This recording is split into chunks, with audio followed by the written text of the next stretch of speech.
Naba is a material event, something physical, something tangible, something you can see and touch. That's what a Naba is. So when Allah speaks of the next life and resurrection as Naba, He's referring to its tangible nature. There are other religions who feel that the afterlife is some kind of a spiritual, intangible kind of thing. But even by the use of the word Naba, we know it is real, it's physical, and it's not a state of mind, it's actually a state, it's a place. That the Jannah and Nar are actual places. They're not just, figments of the imagination or places in our mind. Anyhow, so this is عَنِ النَّبَإِ الْعَظِيمِ. Are they really asking about this enormous, and now Naba is enormous in and of itself, but Allah adds azim to it, as an adjective, as a sifa to it. So is it true that they're actually asking one another in this sarcastic tone about that enormous event?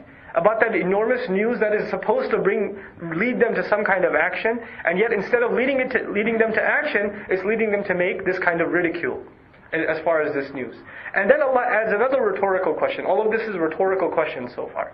الَّذِي هُمْ فِيهِ مُخْتَلِفُونَ. الَّذِي actually is called ism sila, okay, ism mawsul rather, and hum fihi mukhtalifun in grammar is called silatul mawsul. All of this is an adjective of a naba.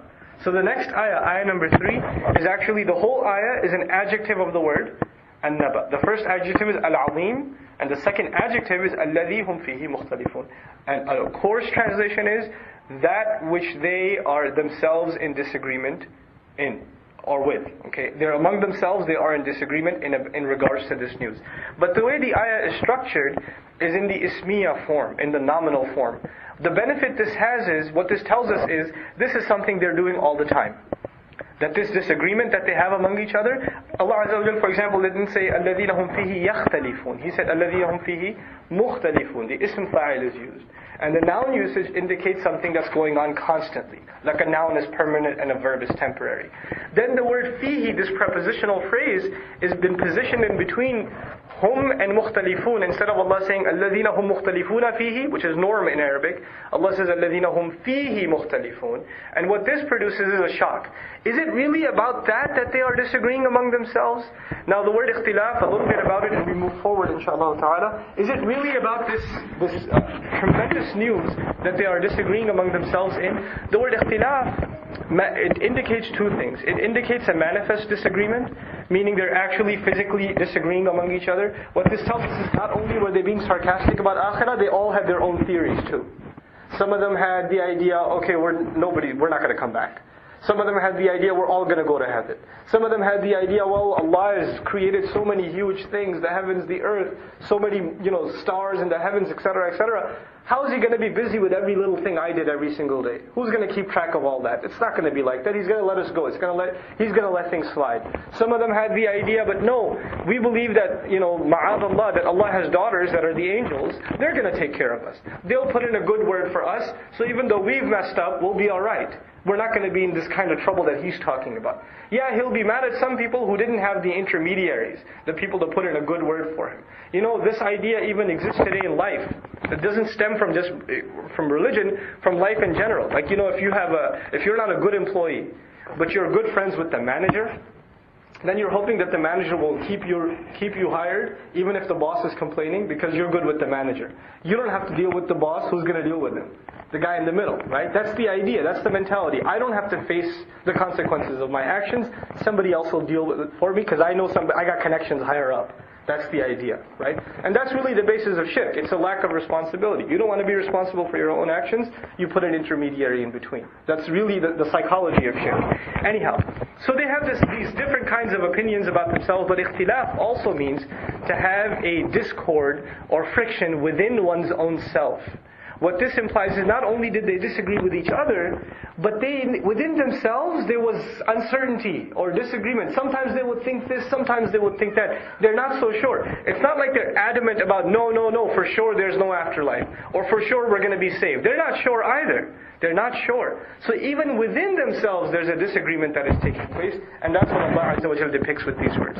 Then He says, كَلَّا سَيَعْلَمُونَ ثُمَّ كَلَّا سَيَعْلَمُونَ. This has been repeated, and oftentimes it's argued that this repetition takes place only for the purpose of mubalagha, which in English is called hyperbole, to emphasize something. The Old English translation of كَلَّا سَيَعْلَمُونَ ثُمَّ كَلَّا سَيَعْلَمُونَ is, nay, they're going to soon find out. Nay. Then again, nay, they will soon find out. This is how it's commonly translated. Let's first explore the word kalla and then we'll talk about the repetition. Kalla, according to Sibawayh and some other grammarians, mostly from Basra, they believe that this has to do with the word rada' or stop. Meaning whatever you're talking about, stop. You're going to find out very soon. So you put it in that context, right? They're running their mouth and all of a sudden Allah says stop. You're going to find out very soon. So that's one opinion on what kalla means. Another opinion, which is stronger actually from the language point of view, is depends on where kalla is used. If you say kalla and you pause and then you say saya'lamun, it means something. But if you say kalla saya'lamun together, then it means something else. Now if you say kalla and you pause and then you say saya'lamun, like these grammarians argue in these ayat, it is jaiz, it is allowed that you stop at kalla and then you say saya'lamun. To produce that meaning, stop. Stop your nonsense. Stop this ridiculous argument. All of you be quiet. Nonsense. And then you're soon about to find out. Saya'lamun. Or they're about to find out rather. But on the other hand, if you continue and you don't stop, which is what the text of the ayah is, there's no waqf. Generally on ijma', there's no waqf in the ayah. Then the meaning of kalla is associated with haqqan. Truly you're going to find out. Like in English usage, we say something like, oh no man, I'm going to be in real trouble. What does that mean? It doesn't mean, oh no man, it means really I'm going to be in trouble. But you're using no in a way to emphasize or to hyperbolize your statement. Okay? No, for real. So you use the word no, but you don't really mean no. You mean actually, really, certainly. That's how it's used in classical Arabic also. So here, kalla say'alamun, no, the reality is, soon they're going to find out. Thumma kalla say'alamun, no, again, the reality is very soon they're going to find out. The sa is short for sofa, and it implies that whatever's coming is very close. And Allah makes sure that we understand that it's close by the scene here. And at the end of this surah, inna anzarnakum adaban qariba. We're warning you of a punishment that is close. So closeness here with the scene and closeness at the end with the word qarib itself manifest. Now, let's talk now about the repetition of the word saya'lamun or the ayat. Kalla saya'lamun, thumma kalla saya'lamun. One argument once again is that this is takrar lil mubalagha. This is repetition to hyperbolize, so to illustrate Allah's anger with them, that they're going to find out, Now this is the way we speak also. I'm going to get you man, I'm going to get you man. You say it twice when you're really angry. Okay? Or if you're really in a tense situation, you don't just say wait, you say wait. Right? You say it twice. So the idea in language generally, and also in classical Arabic, when you repeat something twice, it illustrates anger, or tension, or friction, or something like that. So that's one opinion. The other opinion, which actually a lot of the Mufassirun have taken, and seems more appropriate here, is consistent with the arguments in the rest of Qur'an. As far as the Qur'an's warnings are concerned, the warnings are of two events. Two things. One is resurrection, the Day of Judgment, all the events surrounding resurrection. And the second is the hellfire, one leading to the other. But the two predominant warnings are resurrection and qiyamah, and then an-nar. So there's a lot of description in the Qur'an of resurrection day, and there's a lot of description for hellfire. So it is believed that the first one, you're really going to find out, that first one is referring to qiyamah, and the second one is referring to hellfire. So first you're going to realize how wrong you were and how obnoxious you were in the way you were talking about the akhirah. The first time you will truly realize this, when you face qiyamah. And the second time, when you face the hellfire. These are the two places where you really get to know. Right? So this is again the tafsir of why there is repetition between these two things. The final comment on this kalla say'alamun and thumma kalla say'alamun also. There's an axiom, man mata faqad qamat qiyamatuhu. Whoever dies, well, his qiyamah has already started.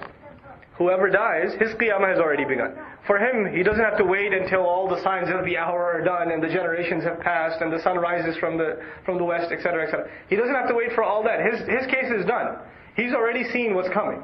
Like example, Ali radiallahu anhu used to say, "An-nasu niyam." The people are sleeping. The people are sleeping, and when they die, this is when they wake up.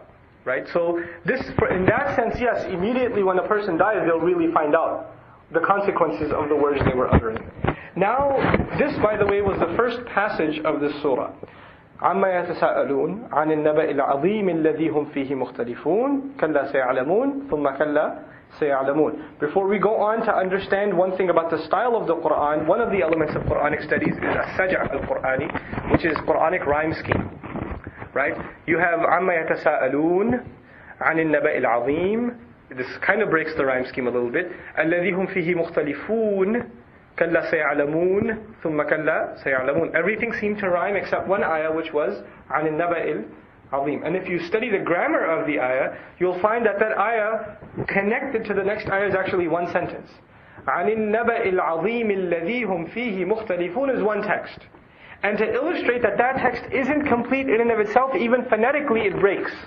It breaks. Al-Azim is a break from, it's a departure from the rest of the continuation of the text. So now, one of the remarkable features of the Quran in many, many, many cases is that the rhyme scheme actually tells you where a paragraph ends or begins. Now notice, عَمَّا يَتَسَاءَلُونَ عَنِ النَّبَإِ الْعَظِيمِ الَّذِي هُمْ فِيهِ مُخْتَلِفُونَ كَلَّا سَيَعْلَمُونَ ثُمَّ كَلَّا سَيَعْلَمُونَ. Now look at the next few ayat. Just listen to them. أَلَمْ نَجْعَلِ الْأَرْضَ مِهَادًا وَالْجِبَالَ أَوْتَادًا وَخَلَقْنَاكُمْ أَزْوَاجًا وَجَعَلْنَا نَوْمَكُمْ سُبَاتًا. You notice a new rhyme scheme? Right? And you will notice as we study the subject matter, it is a different subject altogether.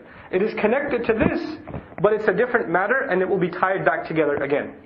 Now, again, because we're trying to study and appreciate the surah and how it's a cohesive whole and a cohesive argument, you need to understand this iltifat, this transition to another subject, which seems almost unrelated. For example, أَلَمْ نَجْعَلِ الْأَرْضَ مِهَادًا, easy translation, did we not turn the earth, did we not make the earth into a plain, a smooth plain for you? Mihad actually comes, another word related with mihad is al-mahd. Al-mahd is the cradle, or even the womb of the mother. Okay? Or the cradle in which the child is comfortable. Allah says, didn't we make the earth a place where you may be comfortable? Also, mihad is used in classical Arabic for a bed.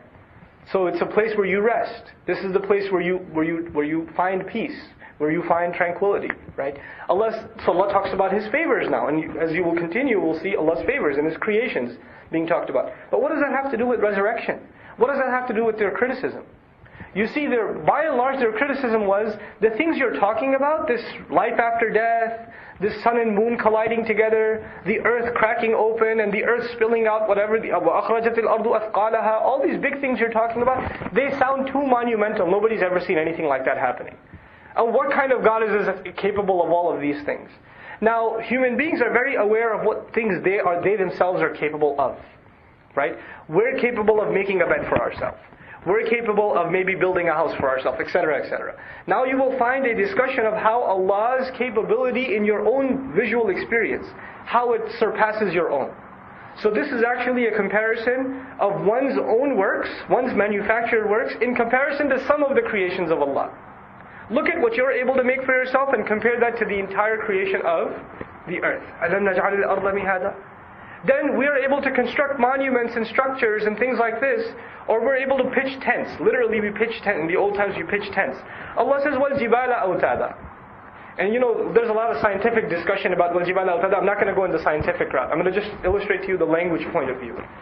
Allah says, didn't we make the mountains or install the mountains as pegs? And awtad was used, for example, وَفِرْعَوْنَ ذِي الْأَوْتَادِ also, we find in the Quran. We're going to see this in a surah later on. And Fir'aun, who is known by his awtad, his pegs, because his thousands and thousands and thousands of soldiers would march, and they would camp out, and when the soldiers camp out somewhere, what do? They set up these pegs and these tents. So a tent is known by the most important element of the tent, which is what? The peg. And this is a feature of Arabic. You call something by its most essential component, right? So you can actually call a warrior a sword, because that's his most essential thing, right? So a tent is called also a peg in classical Arabic only because that is the most important. If you don't have the peg, the tent is gone. Allah says, you're able to pitch these tents. Let me show you the kinds of tents I pitch. What are the kinds of tents? وَالْجِبَالَ أَوْتَادًا. What comparison do you have in your imagination to what Allah Azza wa Jalla is capable of? Then we speak. Now, these are big things, but now let's look within the human being's own creation. وَخَلَقْنَاكُمْ أَزْوَاجًا. And we created you, all of you, this maf'ul bihi kum, all of you, azwajan, this is hal, in the state of pairs. You didn't pair yourselves. You didn't create